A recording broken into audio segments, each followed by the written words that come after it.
and we're here to protest GMOs. We have a right to know what's in our food.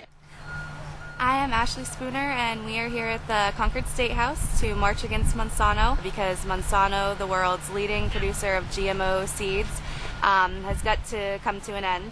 I believe that we need to label foods if they do have GMOs in them, and furthermore, I think that we need to expose what Monsanto has been doing to small farmers and small corporations around the world.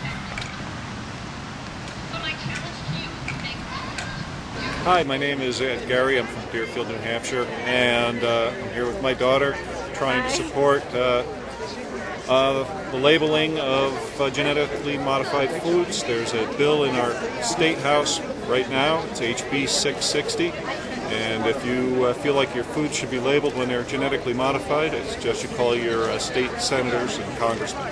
When our president, who was a candidate in 2007, said we had the right to know what our food being labeled, how is he appointed a Monsanto executive to the head of the FDA? How is that possible? If we could get the money out of politics so our representatives could vote freely of their conscience and freely of what their people, the way their people want them to vote, rather than how a corporation as a donor wants them to vote. That's the key.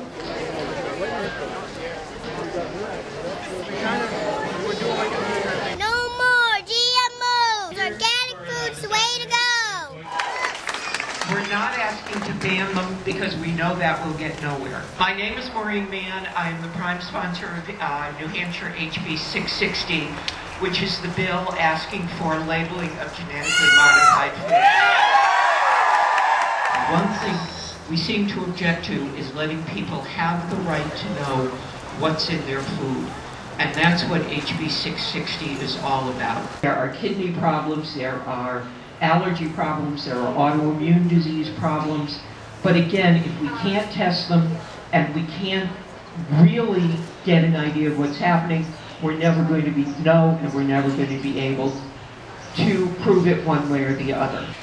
If we have to have labels on our food that tells us how much protein's in there, how much carbohydrates are in there, if we label orange juice to tell us whether it's made from fresh or made from frozen, why are we arguing about telling people what's in the food they eat? But that's really what's happening. The two arguments we've heard in New Hampshire against labeling genetically modified food. The first one is, oh well, that's the federal government's job, the FDA takes care of it. I think probably most of you here know the FDA doesn't take care of it. The FDA, first of all, cannot legally require labeling. It doesn't even do its own testing. What happens is a company like Monsanto or Bayer or any other company produces their evidence, gives it to the FDA, and says, no, you don't need to regulate this because we have done our tests to show that it's safe. It's not, or if it is, and you're that proud of it, why don't you label it? But meanwhile, there's no way for the FDA to do it. It's not part of their job, it's not part of their description, and they don't have the money to do the testing. And the other thing is, essentially, the FDA sees its client as industry, as the food producer. It doesn't see you or me as their client. The other argument pretty much is lawsuits, and I think that's what the biggest fear is. Both Vermont and Connecticut were told outright by Monsanto that if they passed this labeling legislation, they would face more lawsuits than they could possibly handle. And as all of you know, states are already desperate for money as it is. But they're fighting back. There are right now 61 countries that require labeling of genetically modified foods. Canada has a bill in. Out of the 38 states that currently have bills, 6 of them are in New England, which is one of the things that answers the concern about it's a federal problem. Because if nobody's going to deal with just New Hampshire.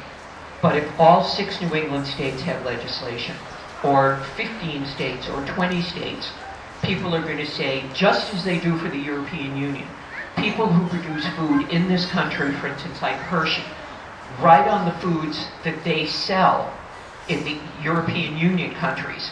It specifically says, produced in the United States in Pennsylvania, contains genetically modified soy, or genetically modified corn or genetically modified sugar. So if companies who produce in the United States can sell to the European Union and label, they can use those same labels in the United States. The Vermont House has passed required labeling of genetically modified foods. Yes, go Bernie Sanders. That will reach the Vermont Senate next January. Connecticut Senate has passed a bill requiring labeling of genetically modified foods. That's in the House. It's probably going to be amended, but it probably will make it out. They have already required labeling of infant formula and baby foods. Maine has 108 co-sponsors in their bill, which is currently in committee, and it is expected to report it positively out of the House committee. It's the states right now that are leading the fight for same-sex marriage, and the federal government, again, is going to have to follow. And it's the same thing with GMOs. The states are going to have to lead. So contact your state reps, your state senator, and then contact your congressmen and your U.S. senators. We have to lead. They are going to have to follow. And again, as Margaret Mead once said, nothing gets done unless a small group of committed people make it happen. And that's the people here today. Thank you for letting me take up your time in the rain. Thank you, Maureen.